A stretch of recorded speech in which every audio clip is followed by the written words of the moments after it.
देश में ऐसे नेता सत्ता में विराजमान हैं।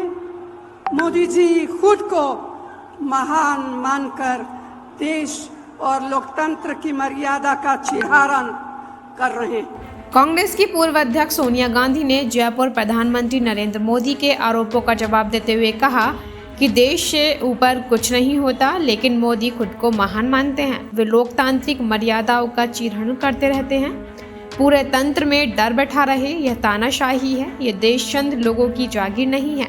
हमारे पूर्वजों ने इसे खून से सींचा है। यह देश हमारे बच्चों का आंगन है। देश के ऊपर हो जाने की बात सपने में भी नहीं सोची जा सकती। क्या कोई देश से बड़ा कोई हो सकता है? जो ऐसा सोचता है, देश की जनता, मेरी प्यारी बहनें, नौजवान, किसान, मजदूर, आदिवासी उसे सबक सिखा देते हैं। दुर्भाग्य से आज हमारे देश में ऐसे नेता सत्ता में विराजमान हैं। मोदी जी खुद को महान मानकर देश और लोकतंत्र की मर्यादा का छिहारण कर रहे हैं।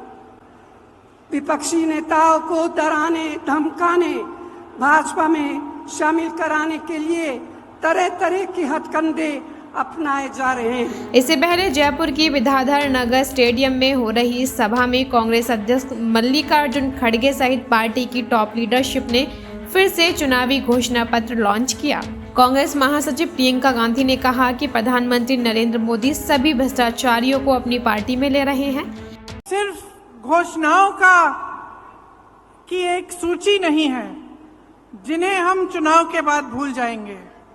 ये एक संघर्ष की आवाज है, इस देश की आवाज है जो आज न्याय मांग रही है।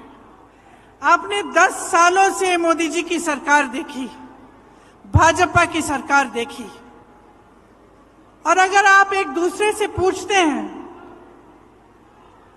अड़ोस पड़ोस के घरों में जाते हैं, अपने घरों में खुद झांक के देखते हैं, तो क्या पता चलता है क्या किया इन्होंने बेरोजगारी को हटाने के लिए। बड़े बड़े वादे किए थे, बड़ी बड़ी घोषणाएं की थी, एक भी पूरा नहीं किया।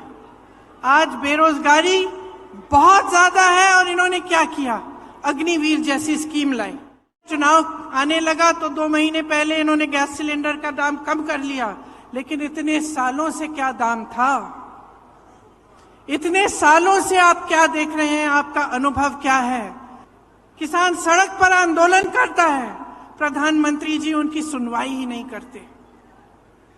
जीएसटी से मारा जा रहा है, हर चीज पे जीएसटी लगी जा रही है, पेट्रोल डीजल के दाम आसमान छू रहे हैं। चुनाव एक व्यक्ति नहीं लड़ रहा, ये चुनाव एक दल नहीं लड़ रहा, ये चुनाव 2 विचारधाराओं का है। और 10 साल से इस देश में जो वातावरण बना है, 10 साल से केंद्र की सरकार ने जानबूझकर तमाम हमारी संवैधानिक संस्थाओं को नीतिगत तरीके से कमजोर करने का जो काम किया है, ये इस बात का चुनाव है कि 10 साल से जनता के साथ वादा खिलाफी हुई है। मैं धन्यवाद देना चाहता हूं खड़गे साहब का। छत्तीसगढ़ में राहुल गांधी जी और खड़गे साहब ने पहली बार ये घोषणा करी कि कांग्रेस पार्टी और इंडिया अलायंस की सरकार बनेगी तो हम किसानों को एमएसपी की लीगल गारंटी देंगे।